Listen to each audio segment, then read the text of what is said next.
योगात्मक अभिक्रिया क्या है? ये तो आपकी कैसी हो गई, आपकी इलेक्ट्रोफिलिक योगात्मक अभिक्रिया हो गई। आगे जो क्रियाएं देखेंगे वो होंगी न्यूक्लियोफिलिक योगात्मक अभिक्रियाएं। तो उन अभिक्रियाओं के बारे में आप अभी आगे और देखेंगे। तो अब जो हमारा सेकंड पार्ट है, अभी तक आपने दो तरीके के, तीसरा वैसे तो यह है कि एल्किन और एल्काइन के साथ सिंपल सीधी रिएक्शन योगात्मक अभिक्रियाएं करती हैं। दूसरी आपने जो पढ़ी थी एल्किन के साथ किसी भी एल्किल हैलाइड के साथ क्रियाएं, वो भी क्रियाएं क्या है, दो तरीके से हो रही थी। वो इलेक्ट्रोफिलिक के द्वारा हो रही थी, मुक्त मूलक के द्वारा हो रही थी। अब जो रिएक्शन में देख रहे हैं वो है नाभिक स्नेही। और नाभिक स्नेही अभिक्रियाएं जो है वो एल्किन से अलग डेरिवेटिव के साथ होती हैं। अलग डेरिवेटिव का मतलब है कि इसकी क्रिया क्या होगी, कार्बोनिल समूह के साथ क्रिया होती है। तो कार्बोनिल समूह के साथ में थोड़ा कार्बोनिल समूह के बारे में समझ ले तो उसके बाद रिएक्शन जो है वो अच्छी तरीके से समझ में आएगी। कार्बोनिल समूह में क्या है कि जो कार्बन है और ऑक्सीजन है, इसमें कार्बन की विद्युतात्मकता कम है, ऑक्सीजन की विद्युतात्मकता कैसी है, ज्यादा है। तो जब कार्बन की कम है और ऑक्सीजन की ज्यादा है तो ऑक्सीजन और कार्बन के बीच जो पाई बॉन्ड है, ये जो पाई बॉन्ड है, एक सिग्मा बॉन्ड होता है, एक पाई बॉन्ड होता है, ये भी सिग्मा ये भी सिग्मा। कभी कभी इसमें पूछ लेता है कि कार्बोनिल समूह की जो प्रकृति होती है, संरचना होती है, वो कैसी होती है। तो ये कार्बन जो है वहां पर sp2 संकरण अवस्था में है। और संरचना कैसी होती है, इसकी संरचना है त्रिकोणीय, क्योंकि इसमें बॉन्ड कितने बन रहे हैं, इसके अंदर जो बॉन्ड बन रहे हैं वो सिग्मा बॉन्डों की संख्या 3 है। आगे क्या हो रहा है हमारा कि जो सिग्मा बॉन्ड पाई बॉन्ड है, पाई बॉन्ड के अंदर क्या होता है, ये इस तरीके से एक पी कक्षकों का समायोजन हो जाता है। दो पी कक्षक होते हैं जो आपस में पार्श्ववर्ती अतिव्यापन करते हैं। ये दोनों पी कक्षकों के पार्श्ववर्ती अतिव्यापन से लोब जो है वो मर्ज हो जाते हैं, मिश्रित हो जाते हैं। अब जब लोब मर्ज होता जाते हैं तो अभी जो इनके अंदर इलेक्ट्रॉन होते हैं वो इलेक्ट्रॉन ऑक्सीजन की विद्युतात्मकता अधिक होने के कारण, ऑक्सीजन की विद्युतात्मकता अधिक होने के कारण कहाँ चले जाते हैं, ऑक्सीजन की ओर विस्थापित हो जाते हैं। जब ऑक्सीजन की ओर विस्थापित हो जाते हैं तो यहाँ पर आंशिक ऋणावेश आ जाता है और कार्बन पर आंशिक धनावेश आ जाता है। अर्थात कार्बोनिल समूह में का जो बॉन्ड होता है कार्बोनिल समूह के बीच में, वो पोलराइज्ड होता है, ध्रुवीय होता है। ठीक है, तो अब इनके साथ क्या करेंगे, इनके साथ हम किसी भी न्यूक्लियोफिलिक यानी नाभिक स्नेही अभिक्रिया कराएंगे। तो नाभिक स्नेही अभिक्रिया के लिए हमने क्या किया, हमने ले लिया C डबल बॉन्ड O। अब इसके तहत यानी ये अगर आपने चीज सीख ली है तो आपको ये पता है कि यह कार्बन और ऑक्सीजन में कार्बन पे कौन सा होता है, पॉजिटिव चार्ज होता है, और इस पर कौन सा होता है, नेगेटिव चार्ज होता है। अब हम किसी भी नेगेटिव की क्रिया कराएंगे, किसी भी नाभिक स्नेही की क्रिया कराएंगे, किसी भी न्यूक्लियोफिलिक की क्रिया कराएंगे, जरूरी नहीं है हम ऐसे भी ले सकते हैं Nu-। तो ये नाभिक की क्रिया कराएंगे। अब ये नाभिक जो है वो देखिए यहाँ पर ऑक्सीजन है तो इस पूरे क्षेत्र में क्या होगा, नेगेटिव चार्ज होगा। तो यहाँ से ये क्रिया करेगा नहीं। जब यहाँ से ये क्रिया नहीं करेगा तो इसका जो अटैक है वो सीधा कहाँ जाएगा, इस कार्बन पे अटैक आएगा, इस कार्बन पर ये अटैक करेगा। जब इस कार्बन पर अटैक करेगा तो ये वाला बॉन्ड क्या होगा, ये बॉन्ड विस्थापित हो जाएगा किसके पास, ऑक्सीजन के पास। चला ही गया वैसे तो अपने देखिए ये पूरे इलेक्ट्रॉन जो ऑक्सीजन के पार्ट पे चले गए हैं, पास चले गए हैं। तो यहाँ से वैसे ही एक तरफा इलेक्ट्रॉन मूवमेंटेशन दिखाई दे रहा है। तो अब क्या होगा, अब जो कंडीशन बनेगी वो हमारी ये बनेगी, सी एक तरफ क्या आ जाएगा आपका O नेगेटिव बन जाएगा और यहाँ क्या बनेगा, यहाँ नया न्यूक्लियोफिलिक। अब ये न्यूक्लियोफिलिक तो क्या है, इस न्यूक्लियोफिलिक ने उस ऑक्सीजन के पास जो बॉन्ड था उसको तोड़ दिया, उसको तोड़ करके उसके साथ जुड़ गया। तो ये एक आयनिक पोजीशन बनेगी यहाँ, इंटरमीडिएट आयनिक पोजीशन। इसके बाद जब इसके पास इलेक्ट्रॉन घनत्व ज्यादा हो जाएगा तो ये किसी भी अब इलेक्ट्रोपॉजिटिव यानी किसी भी पॉजिटिव के साथ क्रिया करके तब जाकर ये डेरिवेटिव बनाएगा, C सिंगल बॉन्ड OH और यहाँ क्या बन जाएगा N। तो ये जो अभिक्रिया हुई है वो नाभिक स्नेही योगात्मक अभिक्रिया के द्वारा संपन्न हुई है किसी भी दूसरे डेरिवेटिव से। अब इसके लिए हम आपको एग्जाम्पल ले लेते हैं कि C double bond O plus B और H। यहाँ क्या है, यहाँ पर आंशिक पॉजिटिव चार्ज है, इस पर आंशिक नेगेटिव चार्ज है, यहाँ पर आंशिक नेगेटिव चार्ज है और यहाँ पर आंशिक पॉजिटिव। तो ये वाला कंपाउंड जो वो यहाँ अटैक करेगा और यहाँ अटैक करने के बाद एक समय में क्या बनाएगा, एक समय में ये वाला डेरिवेटिव बनाएगा। C single bond O minus, यहाँ क्या बनेगा आपका V। फर्स्ट स्टेप में तो ये क्रिया होगी, और ये जो स्टेप फर्स्ट स्टेप की क्रिया है ये स्लो क्रिया है, ऐसा ये स्लो मोशन। और जैसे ये पोलराइज हो जाएगा, जैसे ये आयनिक बन जाएगा, वैसे ही हमारे पास जो H पॉजिटिव बचा हुआ है वो इसके साथ क्रिया कर लेगा। तो क्या बनेगा COH, और यहाँ क्या बनेगा आपका B। तो इस तरीके से हम किसी भी डेरिवेटिव की योगात्मक अभिक्रिया कराएंगे। तो पीछे जो आपने योगात्मक अभिक्रियाएं पढ़ी थी वो as a starting of electrophilic molecules, derivatives, reactants, अभिकर्मक के द्वारा। और ये जो रिएक्शन हो रही है वो नाभिक स्नेही योगात्मक अभिक्रिया के बीच हो रही है। तो पूछेगा, आपको प्रश्न पूछेगा कि इलेक्ट्रोफिलिक योगात्मक अभिक्रियाएं किसके द्वारा संपन्न होती हैं? एल्कीन में होती हैं। और नाभिक स्नेही योगात्मक अभिक्रियाएं किसके बीच में संपन्न होती हैं, कहाँ से प्रारंभ होती हैं, किस अभिकारक के साथ में होती हैं? तो वो आपकी कार्बोनिल समूह के साथ होती है। तो अब कार्बोनिल समूह क्या क्या होते हैं? कार्बोनिल समूह में आपको क्या मैं बताऊं कि C⋯O, अगर यहाँ H लगा दें तो ये हमारा फॉर्मिक अम्ल होगा, फॉर्मेल्डिहाइड।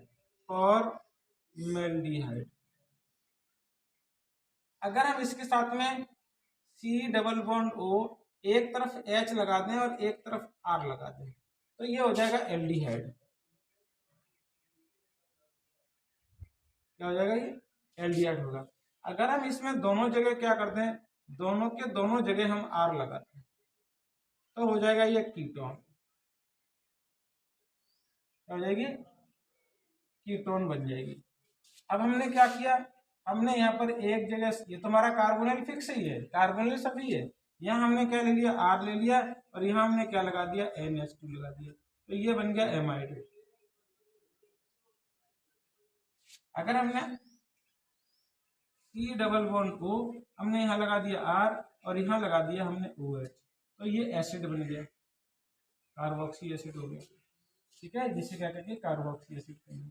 अगर आपने R लगा दिया, यहाँ पर आपने Cl लगा दिया, ये C⋯O कर दिया, तो एसिड क्लोराइड हो गया, ये एसिड क्लोराइड हो गया। अगर आपने यहाँ क्या किया, C⋯O और यहाँ पर आपने OR लगा दिया, यहाँ पर आपने R लगा दिया, तो ये एस्टर हो गया।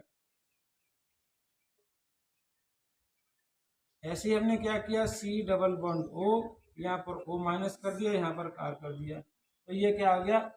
और एसीटेट हो गया।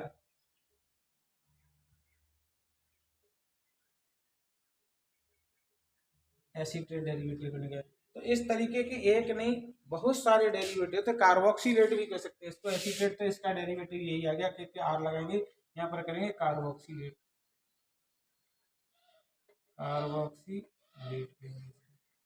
ठीक है। तो इस प्रकार के डेरिवेटिव्स जो है वो सब कार्बोनिल समूह के डेरिवेटिव्स होते हैं, और इनके साथ ये सारी रिएक्शनें होती हैं। अब बात आती है इम्पोर्टेंट वाली, ये तो मैंने आपको बता दिया कि ये जो है नाभिक स्नेही अभिक्रिया, योगात्मक अभिक्रिया, नाभिक स्नेही योगात्मक अभिक्रिया जो है वो कैसे यौगिकों में होती है, तो वो कार्बोनिल यौगिकों में होती है। बहुत सारी एल्कीन्स दी होंगी और ये कोई कार्बोनिल यौगिक दिया होगा, तो इस किसी कार्बोनिल यौगिक में आप ये क्रियाएं संपन्न होती हैं, ऐसी क्रियाएं इनके साथ दिखाई जाती हैं। ठीक है, अब जो बात आती है वो यहाँ पर इम्पोर्टेंट वाला क्वेश्चन क्या है कि इनके अंदर क्रियाशीलता का ऑर्डर क्या होता है, क्रियाशीलता जो है वो किस में ज्यादा होगी। अगर आपको ये दे दिया डेरिवेटिव, यही सारे डेरिवेटिव दे दिए, और ये पूछ लिया गया है कि किस में ये क्रिया ज्यादा होगी, तो ये कैसे बताएंगे कि हमारा कौन सा डेरिवेटिव ये ज्यादा क्रियाएं करेगा। तो देखिए, हम आपको एक रूल्स बता, मतलब आपको एक थीम बता देता हूँ। थीम क्या है हमारे पास कि ये C⋯O जो कार्बोनिल समूह है इसके साथ ये पोलराइज का, ये बॉन्ड आपका कहाँ जाएगा? ऑक्सीजन की ओर। तो इस पर क्या होगा? आंशिक पॉजिटिव चार्ज होगा, और इस पर क्या होगा? आंशिक नेगेटिव चार्ज। ठीक है, अब हुआ क्या कि जब इनके पास कोई भी H और H रहेगी, अभी हमने क्या ले लिया? फॉर्मेल्डिहाइड। कंपेरिजन टू हम क्या करेंगे? कंपेयर, COMPARE, कंपेयर टू इसमें कर रहे हैं हम किसी R डेरिवेटिव के साथ वाले कार्बोनिल के साथ कर रहे हैं, तो C⋯O। अब देखिए क्या होगा, हमें क्या करना है, इस कार्बन पर जितना ज्यादा फास्ट जितना ज्यादा स्टेबल पॉजिटिव बनेगा ये क्रियाएं उतनी ही फास्ट होंगी। तो हमें इस वाले कार्बन पर स्टेबल पॉजिटिव बनाना है। क्या बनाना है? स्टेबल पॉजिटिव बनाना। तो स्टेबल पॉजिटिव बनाने के लिए हमें क्या करेंगे, यहाँ पर जो आपका ये समूह लगा है, ये क्या कर रहा है, इलेक्ट्रॉन डोनेट कर रहा है किसको, इस कार्बन को। जब इस कार्बन को इलेक्ट्रॉन डोनेट करेगा तो इस कार्बन पे क्या हो जाएगा, इलेक्ट्रॉन घनत्व बढ़ जाएगा। क्या होगा, इलेक्ट्रॉन घनत्व बढ़ जाएगा। जब इलेक्ट्रॉन घनत्व बढ़ जाएगा तो पॉजिटिव जो बनेगा वो कम बनेगा, यहाँ नेगेटिव बनेगा। तो जब पॉजिटिव कम है, पॉजिटिव तो बनेगा लेकिन पॉजिटिव के साथ साथ इस पर इलेक्ट्रॉन घनत्व ज्यादा होगा। तो इलेक्ट्रॉन घनत्व होने से क्रियाशीलता जो है वो एल्डिहाइड की तुलना में कैसी होगी, कम होगी। तो ये क्या है, nucleophilic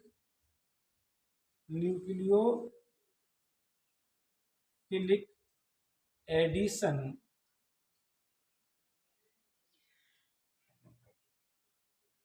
reaction order. Reaction order क्या है, तो जैसे जैसे हम इसमें मैथिल समूह बढ़ाते चले जाएंगे वैसे वैसे इसकी क्रियाशीलता कैसी होती चली जाएगी, घटती चली जाएगी। आगे हम क्या करेंगे, अब और कम हो जाएगी किसके साथ, आर और आर। अब हमने दो मैथिल समूह लगा लिए यहाँ पर सी डबल बॉन्ड ओ। अब क्या करेंगे, इस ये दोनों मैथिल समूह जो है वो भी क्या करेंगे, कार्बन पर इलेक्ट्रॉन घनत्व बढ़ाएंगे। जब कार्बन पर इलेक्ट्रॉन घनत्व बढ़ेगा तो क्या होगा, पॉजिटिव बनने की संभावना कम हो जाएगी। जब पॉजिटिव संभावना कम होगी तो न्यूक्लियोफिलिक जो है वो यहाँ अटैक कम करेगा, क्योंकि यहाँ इसको क्या दिखाई देगा, यहाँ इसको इनके द्वारा इलेक्ट्रॉन घनत्व दिखाई देगा। जब इलेक्ट्रॉन घनत्व ज्यादा होगा तो ये जब न्यूक्लियोफिलिक अटैक करेगा उसके पास भी इलेक्ट्रॉन घनत्व है, तो दिस इलेक्ट्रॉन इज रिपल्सन। इस इलेक्ट्रॉन में क्या होगा, रिपल्सन होगा। जब रिपल्सन होगा तो ये क्रियाशीलता कैसी हो जाएगी, कम हो जाएगी। तो आपको ये देखना चाहिए, अब जो भी आपके डेरिवेटिव के अंदर क्वेश्चन के अंदर जो ऑप्शन दिए होंगे उस ऑप्शन में केवल आपको ये देखना पड़ेगा कि कार्बोनिल समूह से जुड़ने वाले समूह यदि इलेक्ट्रॉन दाता है तो क्रियाशीलता कैसी हो जाएगी, घट जाएगी, और इलेक्ट्रॉन ग्रहण करने वाले हैं तो क्रियाशीलता बढ़ जाएगी। अभी हम और एक देखो आगे बढ़ सकते हैं। अब हमने क्या किया, यहाँ पर सी डबल बॉन्ड ओ, यहाँ ले लिया हमने CH3, यहाँ ले लिया हमने C और यहाँ ले लिया CH3 का होल, यहाँ हमने CH कर लिया। अब देखिए यहाँ पर कितना आ गए, इस कार्बन पर दो मैथिल समूह एक्स्ट्रा लग गए, एक तो इस पर है एक इस पर है, यहाँ पर दो ज्यादा हो गए। जब दो एक बढ़ गया तो एक बढ़ जाने से इस पर क्या होगा, इलेक्ट्रॉन घनत्व बढ़ गया। जब इलेक्ट्रॉन घनत्व क्रियाशीलता और कैसी जाएगी, और घट जाएगी। तो आपको बस ये देखना पड़ेगा कि यहाँ पर कौन से ऐसे समूह हैं जो इलेक्ट्रॉन घनत्व बढ़ा रहे हैं। ये सारे समूह जो है वो इलेक्ट्रॉन घनत्व बढ़ा रहे हैं। ये भी आपका इलेक्ट्रॉन घनत्व बढ़ाएगा, ये भी आपका इलेक्ट्रॉन घनत्व बढ़ाएगा, ये भी आपके इलेक्ट्रॉन घनत्व बढ़ाएंगे, क्योंकि इस पर कार्बन पर क्या होते हैं, क्लोरीन पर दो एकांकी इलेक्ट्रॉन युग्म होते हैं। ये भी आपका इलेक्ट्रॉन घनत्व बढ़ाएगा, ये भी आपका इलेक्ट्रॉन घनत्व बढ़ाएगा। तो इस तरीके से ये सारे डेरिवेटिव जो है वो इलेक्ट्रॉन घनत्व बढ़ाने वाले हैं। तो क्रियाशीलता का जो ऑर्डर है वो इस तरीके से इनमें बन जाए। ये जो है वो एल्कोहल बीच में आएगा, ये ऐसे, ठीक है। ये बीच में आया, ये बीच में आया, ये मैंने यहाँ गलत लिख दिया है, मुझे पता नहीं था, मैंने ऐसे लिख दिया है। तो ये इनके क्या रहेगा, क्रियाशीलता का क्रम रहेगा। अगर इनमें से किसी जगह अगर क्या कर दिया जाए, इलेक्ट्रॉन डोनेट की जगह इलेक्ट्रॉन एक्सेप्टर लगा दिया जाए तो ये क्रियाशीलता कैसी जाएगी, घट जाएगी, बढ़ जाएगी सर। अब देखिए क्या होगा, देखने में क्या होगा आपका कि हमने यहाँ लिया H single bond C double bond O और यहाँ हमने ले दिया NO2। NO2 क्या होगा, इलेक्ट्रॉन डोनेट करने वाला है। इलेक्ट्रॉन डोनेट करने वाले की जगह हमने इलेक्ट्रॉन एक्सेप्टर लगा दिया, तो क्रियाशीलता और बढ़ जाएगी। सबसे ज्यादा क्रियाशीलता अब इसकी हो जाएगी। तो यहाँ पर किसमें हो जाएगी, अब हम H bond C H double bond O, तो इसकी क्रियाशीलता ज्यादा हो जाएगी। इसी के स्थान पर हमने क्या कर दिया, हमने कर दिया यहाँ लगा दिया CN, क्या लगा दिया हमने, C और N लगा दिया। अब आप क्या समझेंगे कैसे कि ये इलेक्ट्रॉन दाता है या इलेक्ट्रॉन ग्राही है। तो मैं आपको बता देता हूं, आगे ये आ गया। आगे देखिए क्या होगा, एक और बता देता हूं मैं आपको। अब हमारे पास क्या होता है, बेंजीन का डेरिवेटिव आ जाए, बेंजीन का एल्डिहाइड आ जाए, तो ये क्या होगा, C डबल बॉन्ड O। अब यहाँ पर हम कुछ भी लगा सकते हैं H, जब यहाँ पर H लगा सकते हैं तो ये बेंजीन जो है वो क्या करेगी, बेंजीन इलेक्ट्रॉन ग्राही समूह, क्या करेगी ये बेंजीन बेंजीन इलेक्ट्रॉन ग्राही समूह है, ठीक है। तो बेंजीन यहाँ पर क्या करेगी, इलेक्ट्रॉनों को क्या कर देगी, ग्रहण कर देगी।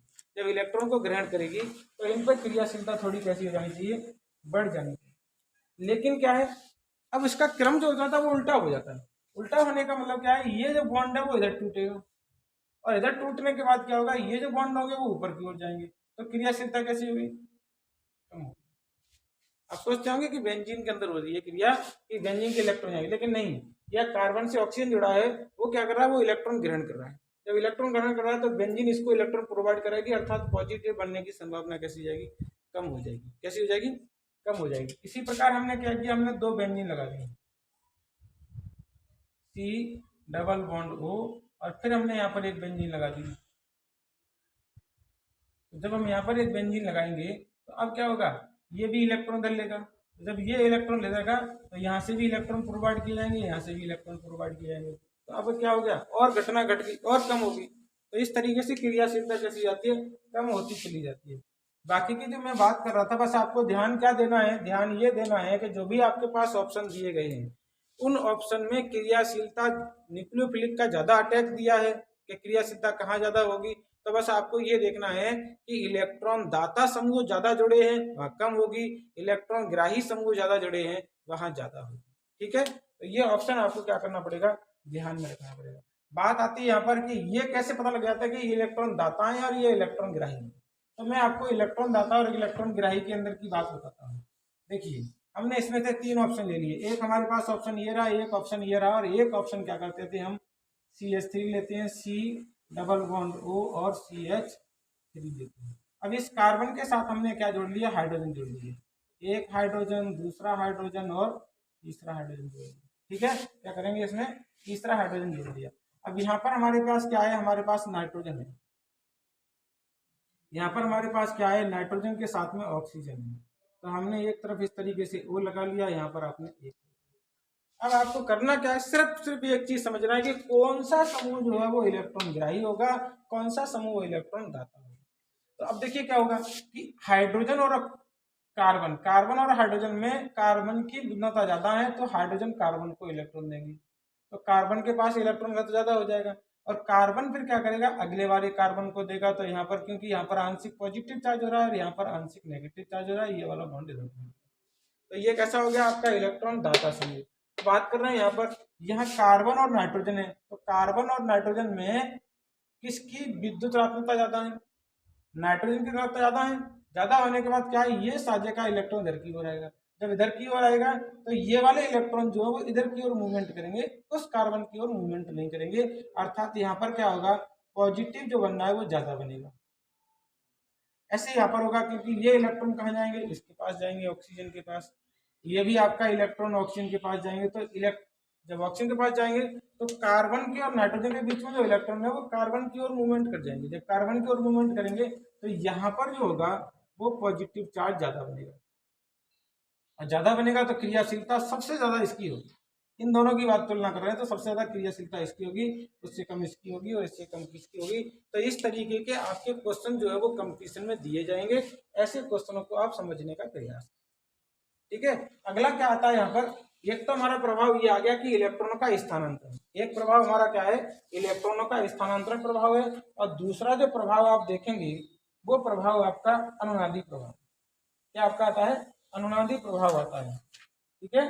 तो अनुनादिक प्रभाव क्या है, ये तो इलेक्ट्रॉनों का स्थानांतरण, ये आ गया, क्या आ गया, इलेक्ट्रॉनों का स्थानांतरण प्रभाव। ये अगर चला जाएगा, ये इलेक्ट्रॉन इधर चलेगा, यहाँ पर क्या बनेगा, पॉजिटिव बन गया, यहाँ क्या बन गया, नेगेटिव बन गया। तो जब यहाँ ऑलरेडी पॉजिटिव बनी गया है तो ये इलेक्ट्रॉन इसको कैसे डोनेट करेगा, नहीं डोनेट करेगा। जब इलेक्ट्रॉन नहीं डोनेट करेगा तो क्रियाशीलता कैसी जाएगी, बढ़ जाएगी। तो ये तो हमारा जो था, ये जो प्रभाव था हमारा, वो प्रभाव कैसा है, वो हमारा प्रभाव है, तो ये जो हमारा प्रभाव है वो कौन सा है, त्रिविम प्रभाव है। त्रिविम प्रभाव, सॉरी यहाँ पर है अनुनादी प्रभाव, अनुनादी प्रभाव, ठीक है। अब इसका हम क्या देखेंगे, इसका हम देखेंगे त्रिविम प्रभाव।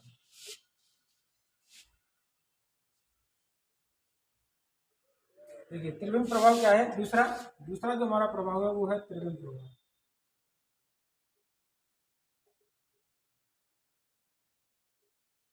त्रिविम प्रभाव में देखिए क्या है कि हमने लिया यहाँ पर H C double bond O bond, हमने लिया R का मतलब यहाँ पे ले रहे हैं CH3 single bond C double bond O single bond, ठीक। एक हमने लिया क्या CH3 single bond C single bond CH3 double bond, ठीक। अब क्या होगा, जो हमारी इनके साथ क्रिया होगी, क्रिया किसकी साथ होगी, NU न्यूक्लियोफिलिक की। किसके साथ होगी, NU न्यूक्लियोफिलिक। किसके साथ होगी, NU। इनमें किसी न्यूक्लियोफिलिक के साथ जो क्रिया होगी वो, अब क्रिया क्या है, वो क्रिया ये है कि जब यहाँ पर पॉजिटिव चार्ज बनेगा, यहाँ पर पॉजिटिव चार्ज बनेगा, यहाँ पर भी पॉजिटिव चार्ज बनेगा, तो इस न्यूक्लियोफिलिक को, क्योंकि न्यूक्लियोफिलिक इधर से अटैक नहीं करेगा, न्यूक्लियोफिलिक को अटैक दिखाया जाएगा इधर से, न्यूक्लियोफिलिक का अटैक दिखाया जाएगा इधर से, न्यूक्लियोफिलिक का अटैक दिखाया जाएगा यहाँ से, ठीक है। ये तीन दिशाएं ऐसी हैं जहाँ से न्यूक्लियोफिलिक का क्या दिखाया जाएगा, अटैक। जब अटैक दिखाया जाएगा तो ये कई रास्ते इसको प्राप्त होंगे, जब इसको कई रास्ते इसको प्राप्त होंगे तो ये आराम से क्रिया कर सकता है, अर्थात क्रिया करने में इसमें कोई बाधा नहीं है। बाकी के यहाँ की बात करूँ तो यहाँ जो आपका कार्बन है, उस कार्बन में H और H, ये क्या हो जाता है, इस मैथिल समूह के लग जाने से इसमें त्रिविम बाधा उत्पन्न हो जाती है। तो यहाँ क्या होगा, अगर इसका अटैक यहाँ से कराया जाए तो इनके बीच और इनके बीच जो है वो गैप कैसा हो जाएगा, घट जाएगा। इसके बीच और इसके बीच जो गैप है वो भी कम हो जाएगा, और इसके बीच और इसके बीच जो गैप है वो बढ़ेगा जाता है। तो कम पॉसिबिलिटी जो है वो यहाँ पर पाई जाएंगी, कम पॉसिबिलिटी यहाँ पाई जाएंगी, ज्यादा पॉसिबिलिटीज यहाँ पाई जाएंगी। तो कंपेरिजन टू दिस, यानी इस मॉलिक्यूल की तुलना में इस मॉलिक्यूल में अगर तुलना की जाए तो यहाँ क्या हो गया, एक मैथिल समूह के बढ़ जाने से त्रिविम प्रभाव बढ़ गया, तो त्रिविम प्रभाव से बढ़ जाने से क्रियाशीलता यहाँ पर कैसी होगी, कम होगी। इसी प्रकार हम क्या देखेंगे, यहाँ देखेंगे तो इस कार्बन पे भी क्या होगा, इस कार्बन के अंदर भी इस प्रकार का त्रिविम प्रभाव बढ़ जाएगा, इस कार्बन पर भी त्रिविम प्रभाव बढ़ जाएगा।